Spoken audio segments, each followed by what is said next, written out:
Welcome back to another episode of Relatively Damaged Live. My name is Angela, and this is Kat. The live shows are currently streamed to Facebook, YouTube, Twitch, and Twitter. If you see something on our show that you like, or you just think we're talking about interesting things that you want to share, please do. And tell your friends to follow and subscribe. On the Monday segment of our show, Kat and I talk about topics that we find interesting. And today's topic is it's not how important is it? Is it important to take a stand? I almost said how important is it? And Kat, I'm thinking you've got the quotes ready because I forgot to ask you if you wanted to do it or me. I have two quotes today, but I'd like to close with the second quote. So I'm going to open with this quote. And this is from Archbishop Desmond Tutu.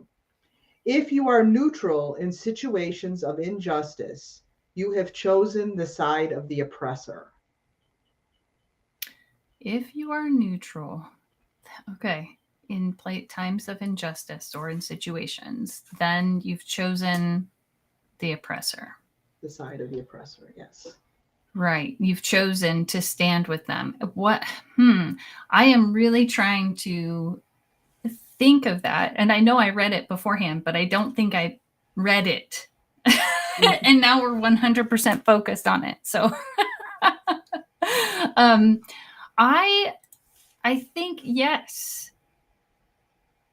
I think that, but I also think, like, when you go to a business meeting and it seems like the loudest voice wins type of thing. I'm thinking that maybe in this situation, that is almost the same thing. The person who's loudest wins in the sense of, because no one else is saying anything and there's no opposition, and not even opposition, but like the challenging of the idea on how the oppressor, or but yeah, I that's tough, because I also see where it could start like this whole battling dynamic. Yeah. Well, I'm thinking of in terms of maybe large systems. I mean, we can pare it down to relationships, but I'm looking like in Nazi Germany, for example. I mean, yes, they had a whole propaganda apparatus going to try and hide the truth from people as possible. But people knew the truth. And they chose to do that whole monkey doesn't see thing. Well, but sometimes monkey doesn't speak. Right. Well, as you say that, a thought that's coming to my mind is sometimes people will know the truth and not be able to see it, even though they know it, like on a deeper level, and they can't see it, like because if as soon as they see it, then something inherently has to change in their life, right? Like women or men in domestic violence relationships. Mm-hmm. As soon as they recognize that the abuse, they have to leave. But if they don't see it or they don't recognize it, then they don't have to do anything. And I think that's sometimes, like, people are wondering, how come you didn't get out of that situation? Excuse me. Bless you. Even though they're aware but not aware. Do you see where I'm going on that? Well, yeah. I mean, I think of that awareness is almost kind of like a being asleep, because the horror of it, almost might be too much to bear. Right. And like with domestic violence, you've heard of the burning bed kind of thing, where if a woman is abused, she and doesn't address it in a more positive way, like, what are my choices? What do I have to do? She'll just snap. Right. And so, then, okay, right. Yeah. And then she turns into the or something, when she snaps finally, then it's a domestic violence situation more so. Right. But now from her behavior and not from the other person's behavior. Right. Okay. And I just want to make sure that we recognize that domestic violence, while primarily it's male against female, it is not exclusive. And so we don't want to, even though we may be using gendered language, I don't want to make sure that everybody knows we may use gendered language, but we realize that there's other cases. Oh yeah. And I'm trying, speaking of gender, and by the way, hi cousin Trevor, but I'm not his cousin today. Apparently you are, Kat. Oh, okay. He says cousin Kat. That's so okay. I feel like we're all cousins. Yeah, in the great family of the world. It's true. It's true. Oh shoot! Now I forgot where I was going with this thought here. About gender. Oh yes, gender. About using like Z and here, which are the other pronouns and that are out there, or they and them. And I feel like Z and here might be more helpful. Because it's ZE, I believe, and then HIR, for which would refer to male or female. Mm-hmm. And it's so hard trying to change that stuff and being consciously aware that, so thank you for pointing that out. Mm-hmm. And because I don't want to live in a dualistic world. I want to live in a non-dualistic world. Or like Trevor says, non-binary. Yeah. Yeah, versus binary. But anyway, so back to the topic, taking a stand. Sometimes, though, I think in taking a stand, especially for people who aren't used to taking a stand, it can look very different compared to a quiet taking of the stand versus like someone who has been in an abusive situation where it's all of a sudden it's roar, I'm mm-hmm. finally, it's like to get up the courage to take a stand, and it's terrifying, but how it comes across is very power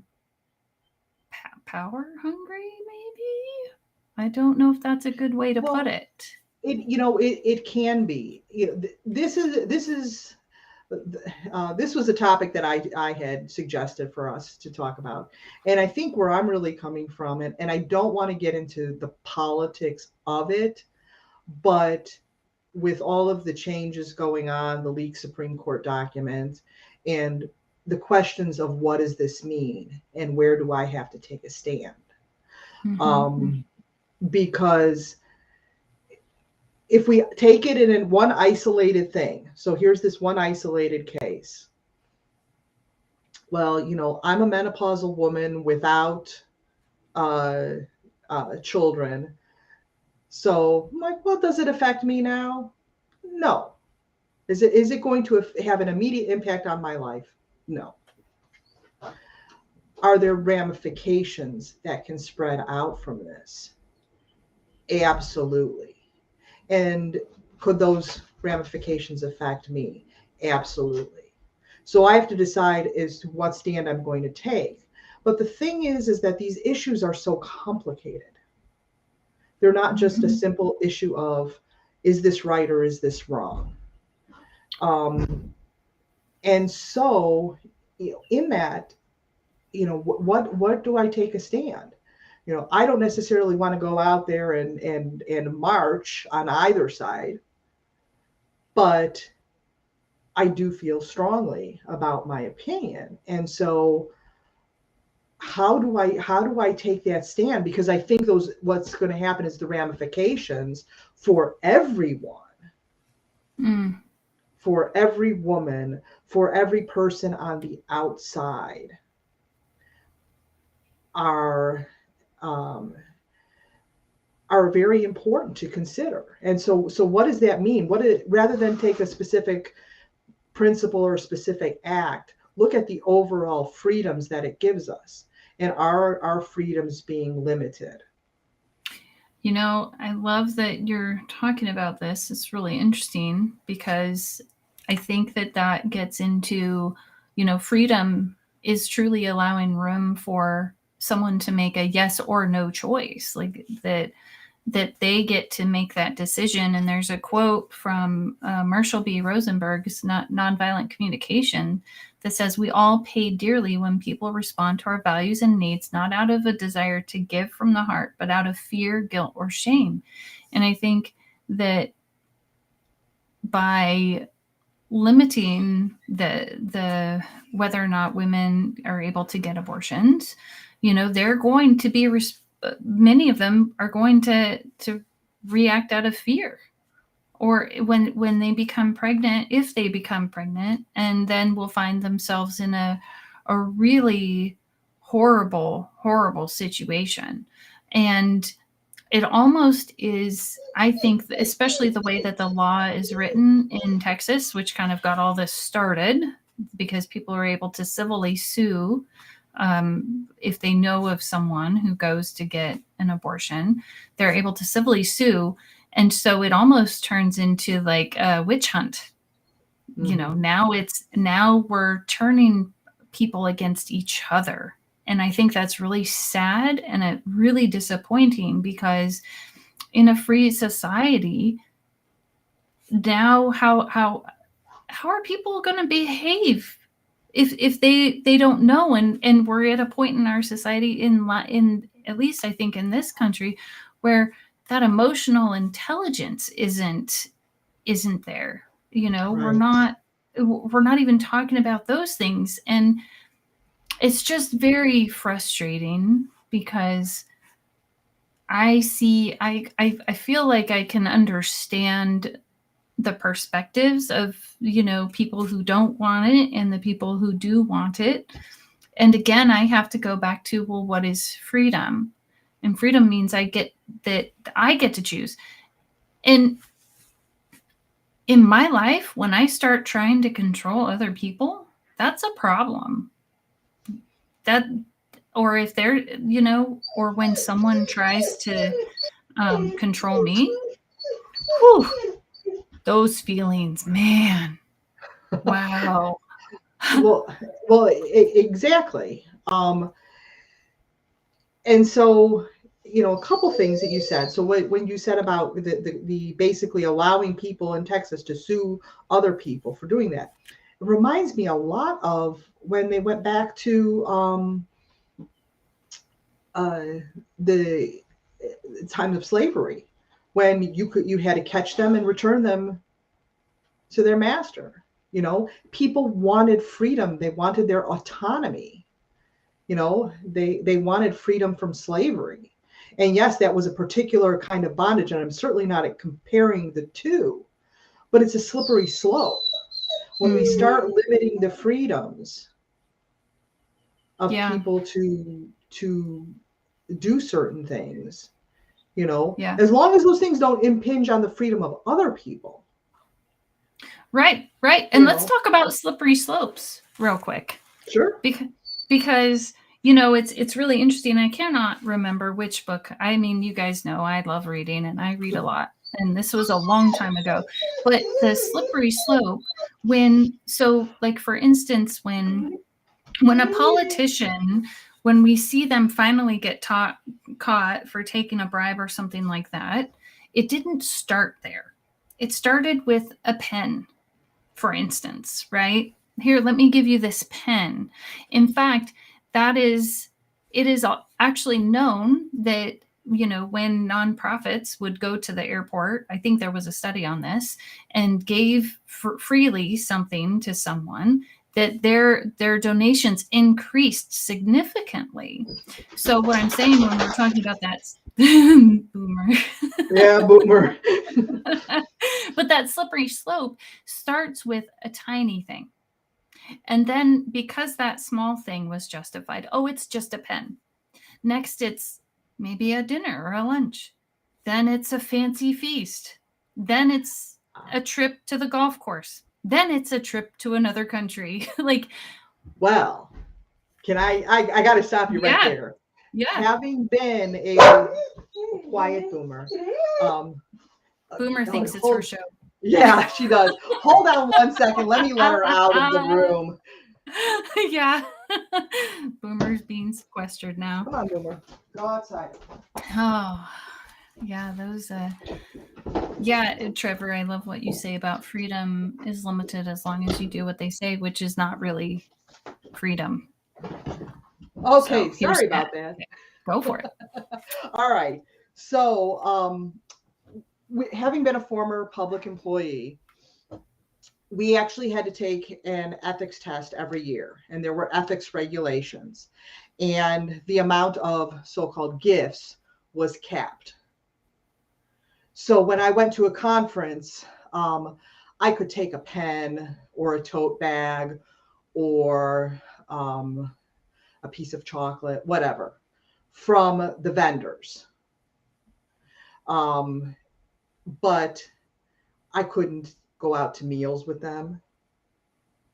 I couldn't accept fancy gifts. I couldn't accept for on behalf of my organization a a book scanner, for example. Mm-hmm. Well, we'll give you one book scanner, see how you like it, in hopes that I'll buy 10 more of them, you know. Right. We couldn't do that. So it was very small gifts. They were capped. The problem that comes in is the lack of oversight. So in those cases, I think people are trying to get away from the oversight. This is the whole thing. That's why it's important to take a stand. It's important to have these checks and balances in the system so that these kinds of abuses can't take place. Even so, here's my thought. I worked in the medical field, and reps would bring in meals all the time, or pens, or this or that, and I think there was then this underlying obligation to write prescriptions for those medications, and I don't have the statistics, but I would think that those that we saw most often had to justify whether or not they were going to bring food to our office. So it would lead me to believe that it did increase their pharmaceutical sales, which to me is a problem anyway. But but so even those little gifts to the clinicians allowed those clinicians on a subconscious level to start making, then they would want to write those prescriptions. So then they took a stand, and it was a subconscious biased stand that this is the better medication than the other one.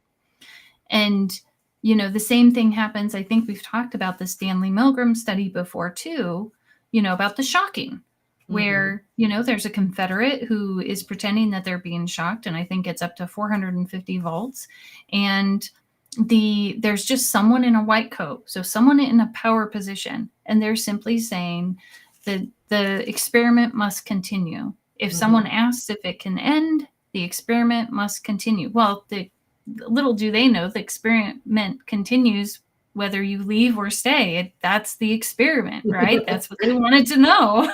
Right.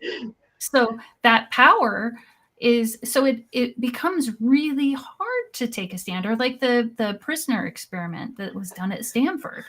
Well, think of this. So, what is advertising? Propaganda. My product is better than other products, or you really need this product. So whether it be as a consumer, or as like in your case, the medical field, buy our drugs because we're giving you stuff. In government, give us contracts, buy our products for your organization. Because we're giving you stuff. That's what it comes down to. So part of taking the stand to swing back to this for me is education. It's where do I stand, and why do I stand where I stand, and what responsibilities do I have? So as a citizen of the world, I have a responsibility to my community, to my state, to my country, to follow my conscience, what I think is the best thing for that.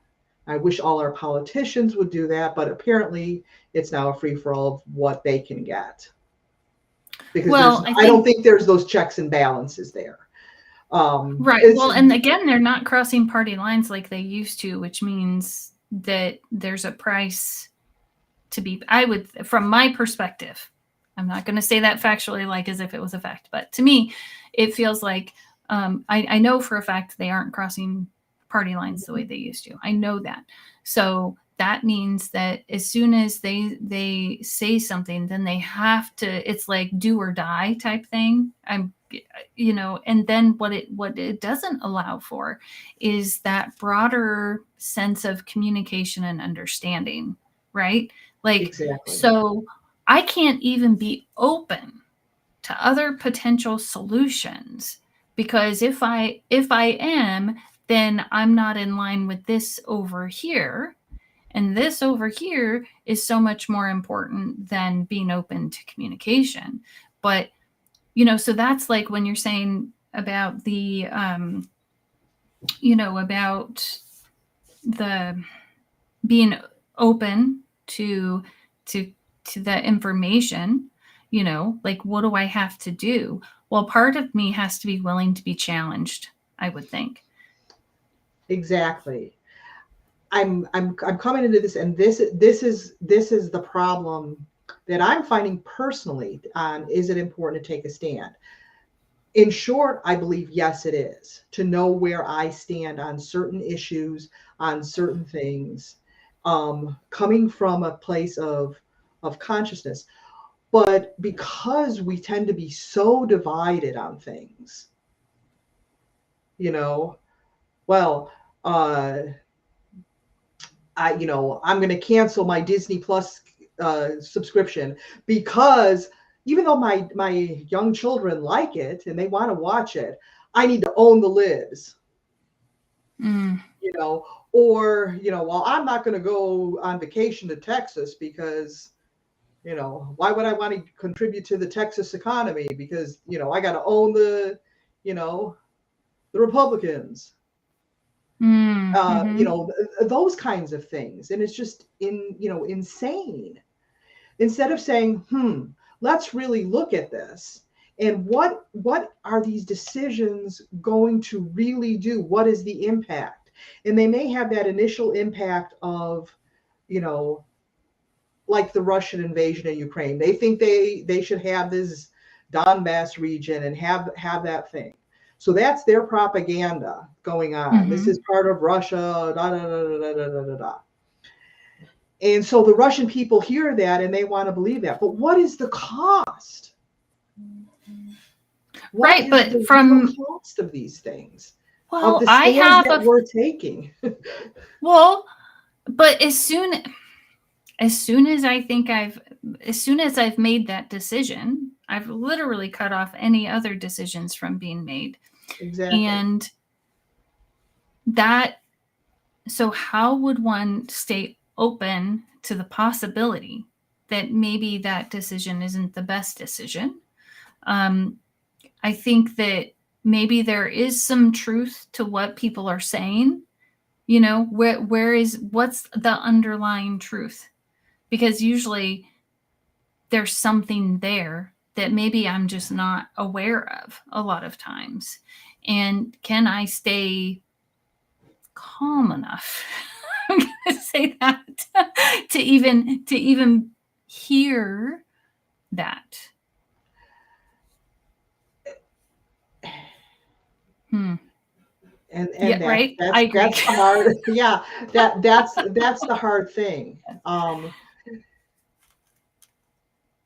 And I think it's even harder when you have someone who is firmly entrenched on one side of a stand to interact with them in a logical way. So you almost have to, in order for there to be balance, to take that far other position to balance it out. And I think what I struggle with is, how do I take a stand from the middle? Well, I think that's a fantastic question. And perhaps maybe it's not about taking a stand from the middle so much as it is, okay, this is where I believe I stand, and I want to understand where you stand. Instead of saying because then I think people wonder, well, they're just a flip-floppy person, right? Well, it's not about being flip-floppy or not, but sometimes I need to, in order for me to even start the conversation, I need to say, this is where I stand right now. Well, I Can think you the right explain to now me? is operative. The right now. Right. Can you explain to me how you got to your conclusion? Because you know what? Maybe there's something in there, and maybe there's not. Maybe there's not something in there, and I can go, yeah, you know what? I think we're going to just agree to disagree, because I don't think because that thought process doesn't work for me, or what I see as a potential outcome from this is not something that I'm okay with. But I think we all have to be open to, yes, it's important to take a stand, and it's important to be open to the possibility that maybe the stand that I'm taking isn't necessarily helpful. And then at some point you may have to write off those other people who are not engaging, or who, like you say, you can't have that stand. And then to make a decision, but stay open still. Yeah. I had Rumi, I'm going to bring this one. I know you've got a closing quote, but Rumi once wrote, "Out beyond ideas of wrongdoing and right doing, there is a field. I'll meet you there." Which is really like I think that's a beautiful human place to come from. Because even in my own life, when I feel wronged, if I can get past that to understanding the other person's, whatever it is for them, which really has nothing to do with me most of the time, that then I can really still love their humanness. And appreciate that they made the best decision that they thought they needed to make at that moment in time, regardless of whether or not it hurt me. And that probably takes a lot of courage. And I'm also a firm believer that we don't know what we're doing. Including me. Pretty much. We're all just fumbling through life. And that brings up an interesting point about, and you and I have talked about this a lot before, and I think we may have talked about this on the show. We can't really change what other people think. We talked about influence a couple weeks ago, I think, and what that's about, and changing a stand. And ultimately, we each have to make our own choices on what is best for us. And I would just hope that we all follow our inner guidance, our true self, and come from a place of love. And I think that's, for me, that's where that is my line in the sand. Yeah. And I would think a trigger to see if I'm doing that is if I'm feeling like I need to impose my will on someone else. And if that is, and that it might just be a sign when I feel like I have to, that would be a sign for me to go, oh, hold on a second. This is that feeling that means I'm not coming from love. And if I'm not coming from love, then I'm not allowing them room to make a yes, to choose one way or another, or even something different than what I think they should be choosing. We should, I know we're about ready to close. Yep. So, so I'm saying is that, as much as we're advocating, I think here being open, there comes a point in time where we have to take a stand. And so here's our quote, and this is by an unknown. So, whatever you are not changing, you are choosing. Read that again. Whatever you are not changing, you are choosing. So true. So true.